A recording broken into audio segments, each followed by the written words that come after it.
G'day lawnies, you've got the other Matt here again for part 3 of Spencer's lawn renovation update. Let's get in and check out this lawn.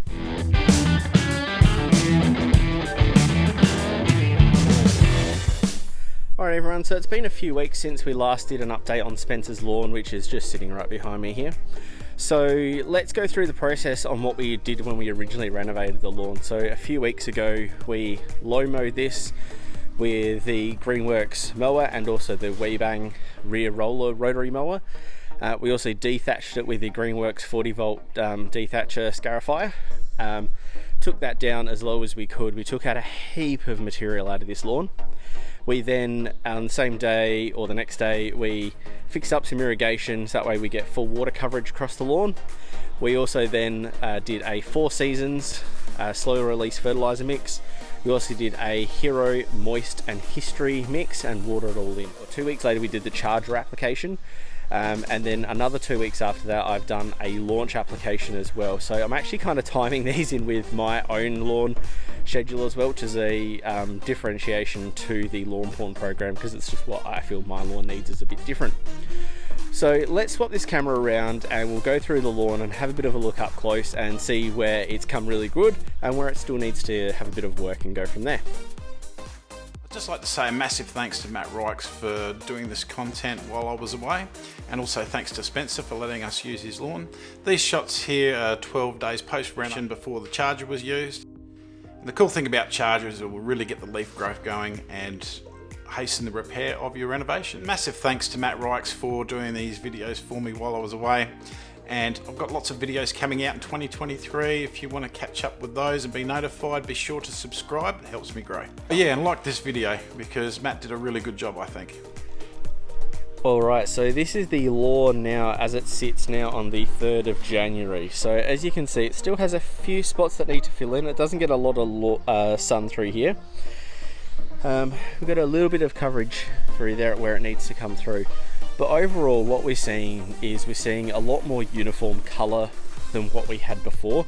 We had a lot of variation in the grass colour. It wasn't a very deep green, it was very light with lots of dead spots going through it. So some of the spots are still coming through like there and through here, in that corner there where it doesn't get much sun at all, and through here where it lacks a bit of sun. There's a couple of spots here. So I knew it would take a bit of time. It has taken a little bit longer than I thought it would, only because of the weather that we've been having here in Adelaide. It's been pretty average. We've had a few nice decent days lately, and we're due for a few more. So in the first few weeks, or the first 2 weeks of this lawn being renovated, Spencer was watering this lawn twice a week. And then after the first 2 weeks, he eased that back to, not twice a week, twice a day for the first 2 weeks. And then after that, for the next 2 weeks, he did once a day. And now he's doing it once every 2 days.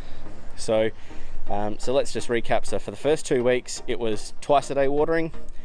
Second lot of 2 weeks, it was once a day watering, and now he's into a once every 2 days watering, and he'll probably lean that back as conditions vary as well. So what we're seeing, like I said, is we're seeing a lot more uniform colour. He's a lot happy with it as well. What we'll have to continue doing is making sure that we mow regularly. So one of the biggest benefits you can get to mowing or to having a nice green lawn is to mow it regularly. That helps it fill in all these little spots here and becomes a nice thick, dense, really uniform patch of turf. That's why you always see those really nice lawns you see as people mowing them often. It's because it just provides a better uniform coverage of the turf and it looks a lot better. So if you can try and mow at least weekly, depending on your type of lawn you've got. I have Kikuyu, so I try and mow at least weekly, especially during the growing season. Cooch and those kinds of lawns you also want to kind of mow as often as that as well. Buffaloes and some of the slower growing lawns, like your zoysias and that, you may be able to get through a little bit less, but again, it just depends on your type of lawn. So take it as it comes. Follow the third rule, so never mow more than a third of the lawn if you can avoid it. So let's have a bit of a quick look up close. So we've got a little bit of a dark green patch here, and we've got some other stuff through here. So overall, I'm pretty happy with this. I had a chat to Spencer, who's not home at the moment, but he was very happy with it. It was looking pretty decent, very similar to this over the Christmas period, which is exactly what he wanted. something a little bit better for everyone to play on and kind of chill out with over the Christmas and New Year period.